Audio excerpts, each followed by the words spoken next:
Nagsimula ang palabas sa Hong Kong at isang malaking pagsabog ang biglang naganap sa isang nuclear power plant. Ang pagsabog ay nasunog ang control room at nagdulot ng ilang mga pinsala. Agad naman itong iniimbestigahan ng China ang kasong ito. Si Chen Duwei na isang matalino at mula sa Chinese Ministry of Defense, sinabi na nagsimula ito sa isang computer virus na ginawa ang nuclear power plant na hindi makontrol. Ang virus na ito ay nasira ang lahat ng mga control system ng nuclear power plant at nagdulot ng isang malakas na pagsabog. Ngunit hindi siya nakahanap ng motibo para sa pagpapadala ng malware na ito. Tila ang virus ay hindi na tina-target ang gobyerno ng militar o ilang grupo. Natuklasan nila ang katotohanan na ang virus na ito ay malamang nanilikha ng isang grupo ng hacker na tinatawag na Black Hat. Kaya kailangan niya ng tulong mula sa isang taong pinagkakatiwalaan niya upang imbestigahan pa ang kasong ito. Ang taong iyon ay si Lin, ang kanyang sariling kapatid na babae. Siya ay isang network technician sa isang pribadong kumpanya na pare-parehong henyo. Matapos ipaliwanag ni Duwei kay Lin ang lahat, siya ay handang tumulong sa kanya na imbestigahan ang kaso. Kasabay nito ang biglang pag-crash ng stock market ng Chicago. Ang mga hacker ay naglunsad ng pag-atake sa system na naging dahilan upang tumaas ng 250% ang mga shares ng SOI Future. Naging sanhi ito ng pagkalugi ng mga pangunahing broker at naging napakagulo ng stock market. Agad itong inimbestigahan ng FBI at lumabas na ang pag-ataking ito ay sanhi ng eksaktong kaparehong virus ng nagpasabog sa power plant. Gustong gawin ng isang agent ng FBI na si Barrett na imbestigahan ang kaso sa gobyerno ng China. Ngunit kung isa sa alang-alang na ang diplomatikong relasyon sa pagitan ng China at Amerika ay hindi maganda. Si Stanley, ang kanyang katrabaho ay tumutol kahit na sa wakas ay pinahintulutan niya ang gobyerno ng China na ipadala ang delegasyon nito kay Duwei at Lin sa opisina ng FBI. Kinabukasan ay si Duwei at Lin ay nasa opisina ng FBI para makatanggap ng paliwanag mula sa American Forensic Team. Ngunit para kay Duwei masyadong mababaw ang paliwanag at agad niyang niyaya si Barrett na makipag-usap dahil alam niya ang virus. Ngunit para malagpasan ito humingi siya ng tulong sa isang kaibigan na sa kasamaang palad ay kasalukuyang nakakulong. Ang lalaki ay si Hathaway, ang lalaking nasentensyahan ng pagkakulong matapos ang isang big-time na pandaraya sa credit card na naging sanhi ng pagkalugi ng 4 na malalaking bangko ng $46 milyon. Tutol si Barrett dahil masyadong delikado ang pagpapalaya kay Hathaway. Ngunit si Hathaway ay kaklase ni Duwei sa MIT at sila ang mga lumikha ng program na na-update sa malware ng Black Hat. Para kay Duwei si Hathaway ang taong makakatulong sa kanila na lutisin ang kasong ito. Kinabukasan nakipagpulong ang taga-Ozeg kay Hathaway sa bilangguan. At binigyan siya ng liham ng kasunduan na naglalaman ng kanyang kalayaan sa loob ng 2 linggo upang imbestigahan ang kaso sa cyber attack. Ngunit tinanggihan ito ni Hathaway, para sa kanya ay hindi sapat ang 2 linggo lalo para sa napakakomplikadong kaso na ito. Kaya nagmungkahi siya ng isang bagong kasunduan.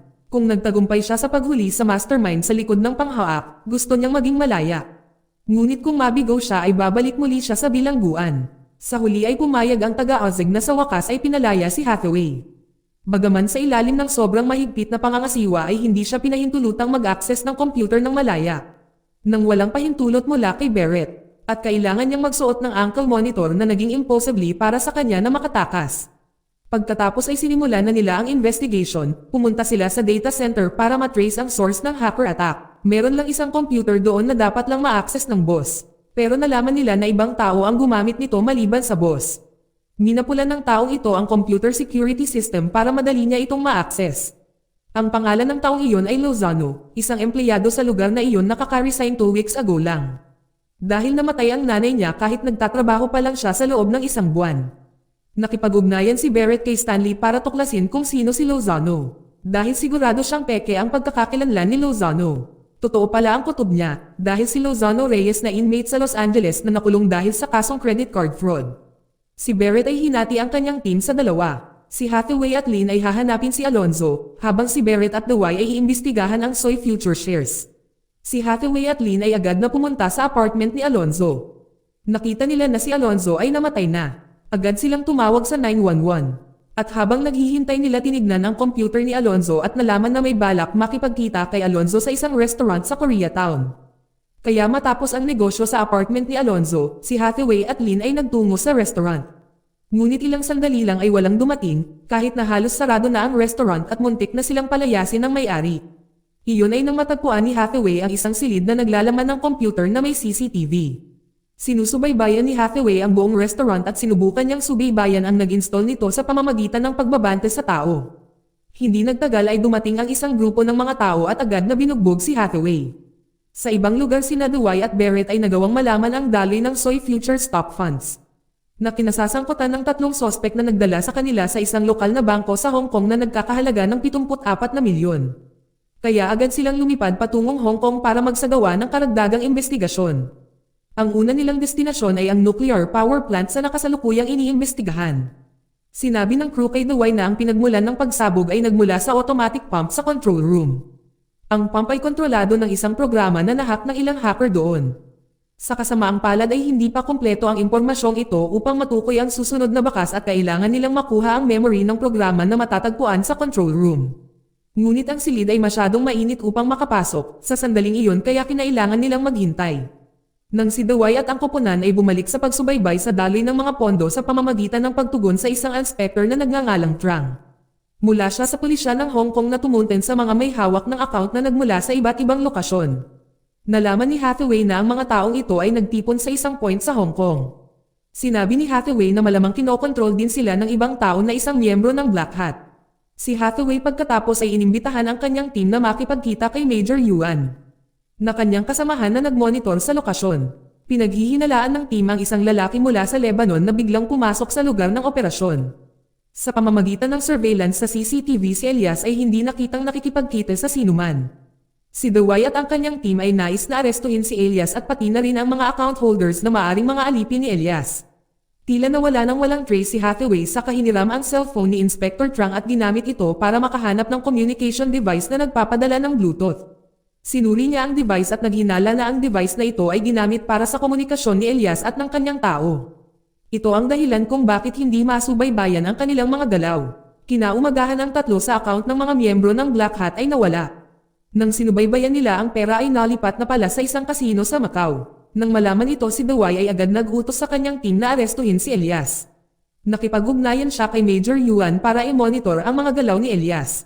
Sa hideout, si Major Yuan ay nakita si Elias na alam ang paparating na pag-atake.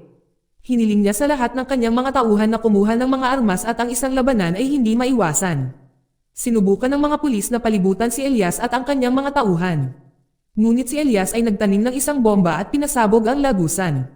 Madaling nakatakas si Elias sa mga pulis gamit ang isang bangka. Si Dewey ay nakipag-ugnayan sa kanyang tauhan sa nuclear power plant na nagsabing matagumpay na nakontrol ang control room.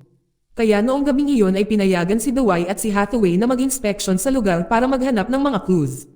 Kailangan nilang magsuot ng mga espesyal na suit para matiis nila ang init. Pero kailangan lang saglit, kung hindi ay hindi nila kakayanin ang init. Agad na pumasok si Hathaway sa control room, buti na lang at nahanap nila ang hinahanap nila kaya agad silang nakaalis doon. Sinuri ni Hathaway ang code ng sanhi ng pagsabog ng power plant. Ngunit ang mga data ay nawala, sa puntong hindi na nila kayang pag-aralan. Sa mahalagang sandali na ito sa kalagitnaan ng pag-alala sa sistema ng FBI na maaaring mabawi ang anumang data na nawala. Alam ni Barrett ang tungkol sa sistema at agad siyang nakipag-ugnayan sa kanyang kasamahan na si Rich na nagtrabaho sa National Security Agency.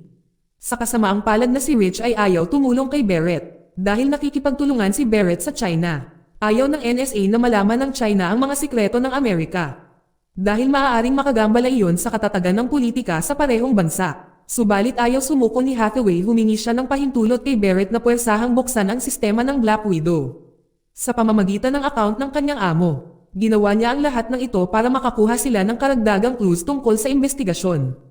Noong una ay nagbigay ng matinding babala si Barrett na delikado ang kanyang mga aksyon lalo na't ang pamamaraan ay maaaring matukoy. Sa kadahilan ng ito ay hiniling sa kanila na umalis, gusto niyang ipamuka na ang lahat ng ito ay puro sarili niyang aksyon at hindi isang kahilingan mula kay Barrett. Kalaunan ay nakuha ni Hathaway ang data mula sa nuclear power plant control room at sinabi nito na ang lahat ng mga pag-atake na inilunsad ay nagmula sa Jakarta, Indonesia.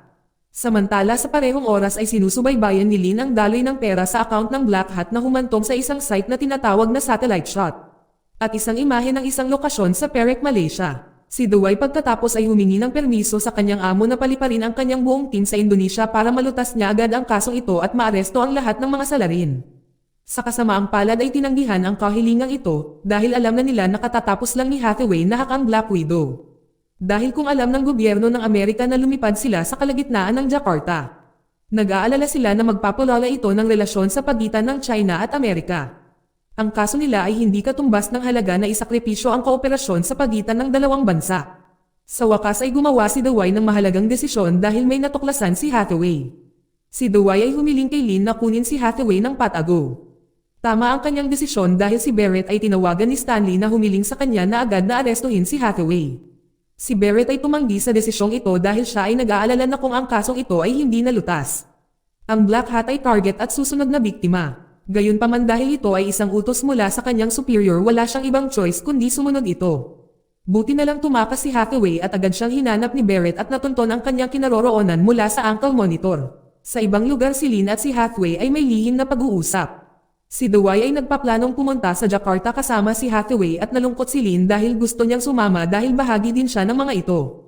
Pumasok si Hathaway para ipaliwanag sa kanya, sinabi nito sa kanya na gumawa lang ng mahirap na desisyon ang kanyang kapatid at gusto niyang maunawaan niya na hindi ito nangangahulugang ginawa ng kanyang kapatid para madamay siya. Sa wakas ay naintindihan ni Lin ang lahat, pero biglang sumabog ang kotse ng kapatid niya. Sa likod ng pagsabog ay si Elias at ang mga tauhan nito. Si Hathaway ay nagawang protektahan si Lin at sinubukang magtago mula sa shootout. Kasabay nito ay nagawa ni Barrett hanapin si Hathaway at Lin na natrap sa pag-atake ni Elias. Agad na nailigtas niya at ng kanyang mga kasamahan si Hathaway, ngunit sa kasamaang palad ay namatay si Barrett sa pag-ataking ito. Dahil dito nagawang makaalis ni Hathaway at Lin sa lugar. Si Lin na halos hindi matanggap ang kanyang kapatid na pinatay lang ng ganon. Buti na lang at napatahimik siya ni Hathaway. Determinado silang dalawa na mahuli ang Black Hat hanggang sa maipaghiganti nila ang pagkamatay ni Dawai. Si Hathaway at Lin ay pumunta sa Malaysia, inalis ni Hathaway ang ankle monitor. Saka sila tumakas gamit ang pekeng pagkakakilanlan para hindi mahuli sa immigration. Kinabukasan ay nakarating sila sa Perak, Malaysia at napunta sa isang lugar na walang mga gusali. Noong una ay hindi maintindihan ni Lin kung bakit isa ang lugar na ito ang mahahalagang pahiwatig sa paghahanap ng Black Hat. Hanggang sa natuklasan ni Hathaway na ang lugar ay ang pinakamalaking mining ng tin sa Asia. Pinasok nila ang pabrika at nakakita ng bomba na kapareho ng uri ng sa nuclear power plant. Napagtanto ni Hathaway na tina-target ng mga miyembro ng Black Hat ang nuclear power plant at walang iba kundi subukan lang ito. Kung magtagumpay sila sa pagsabog ng power plant, masisira nila ang minahan.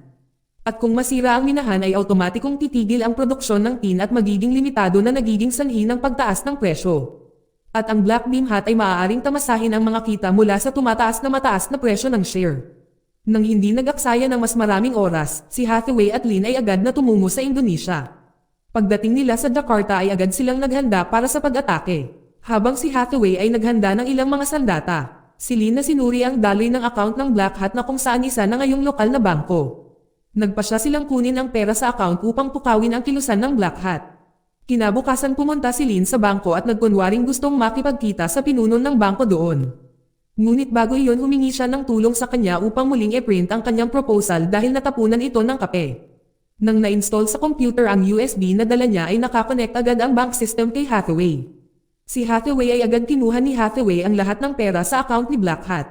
Noong gabing iyon ay agad na nakipag-ugnayan si Hathaway sa Black Hat sa pamamagitan ng email na may pananakot at binigyan sila ng numero ng telepono para makontak nila siya. Ilang sandali pa ay nakipag-ugnayan si Elias kay Hathaway. Ngunit hiniling ni Hathaway kay Elias na ibigay ang teleponong ito sa kanyang amo. Sa wakas makalipas ang 16 na minuto ang kanilang amo na ang pangalan ay Sadek ay nakatanggap agad ng tawag. Si Hathaway ay nagsabi na gusto niya ng 20% na bahagi mula sa kita ng tin mining sa Malaysia. Ngunit hiniling ni Sadek na makipagkita sa halip na sabihing ayaw niyang makipagtransaksyon sa telepono. Sumang-ayon siya basta si Sadek ay nag-iisa o kasama si Elias lamang. Sa susunod na araw si Sadek ay naghihintay kay Hathaway sa isang gusali. Ngunit sinira niya ang kanyang pangako dahil dinala niya ang lahat ng kanyang mga tauhan. Tinawagan sila ni Hathaway na baguhin ang lugar ng kanilang pagkikita. Hindi nagtagal dumating sila sa nasabing lugar. Sinabi ni Elias sa kanyang mga tauhan na mag-ingat dahil alam niyang si Hathaway ay minaman-manan sila. Si Elias at si Sadek ay sumilip sa art show para hanapin si Hathaway. Ilang sandali pa ay nahuli ni Hathaway si Elias na muntik nang maparalisa ni Elias si Hathaway. Ngunit nagawa ni Hathaway na maka-counterattack at nagawa niyang mahuli si Elias para tapusin si Elias. Samantala si Sadek na nakasaksi sa pangyayaring ito ay walang nagawa, dahil nakahanda na ang kanyang mga tauhan para tapusin si Hathaway. Buti na lang at nakayanan ni Hathaway ang mga atake. Siya ay nagalit at agad niyang tinapos si Sadek, dahil gusto niyang maghayganti sa pagkamatay ng kanyang kaibigan. Matapos na matagumpay na talunin ang lahat ng miyembro ng Black Hat ay agad na dumating si Lin para gamutin ang lahat ng kanyang sugat. Kinabukasan natapos na ang lahat ng affairs sa Jakarta. Si Hathaway at Lin nakuha ang lahat ng pera na pag-aari ng Black Hat na nagkakahalaga ng 46 na milyong euro. Masaya sila dahil nakapaghinganti na sila sa pagkamatay ni Dewey at napigilan na nila ang Black Hat. Dito nagtatapos ang palabas. Salamat sa panonood kaibigan.